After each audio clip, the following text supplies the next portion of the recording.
কাঠি নামবেন তাও ব্যবস্থা আছে, বাসে আসলে চাল খোলা নামবেন তাও আমার ব্যবস্থা আছে, আমাদের টিকিট কেটে সব ব্যবস্থা আছে। কতদিন আগে এখানে বুকিং দেখেছে অনেক দিন, 10 দিন 12 দিন, আবার 15 দিন, আবার 1 মাস আগে। বলে যদি বাইচান্স যদি কোনো হঠাৎ ফ্যামিলি ক্যান্সেল হয় তখন ঘরটা সে পেয়ে যায়।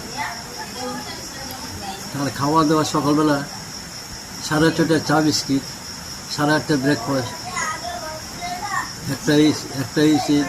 একটা লাঞ্চ, আর 4:30টায় চা বিস্কিট, 6:30টায় টিফিন, ওই মুড়ি চপ টপ থাকবে, 9:30টায় এসে ডিনার। যে ভাত খাই ভাত, যে রুটি খাই রুটি। আমাদের সকালবেলা মাছ, আমি নিরামিষ সব ব্যবস্থা আছে। সকালে প্রতিদিন মাছ থাকবে, একটা ভাজা থাকবে, তরকারি থাকবে, ডাল থাকবে, চাটনি থাকবে। রাত্রেবেলা একটা ভাজার তরকারি, ডিম থাকবে প্রতিদিন। আর যে ভাত, অনেকে ভাত খায়, অনেকে রুটি খায়।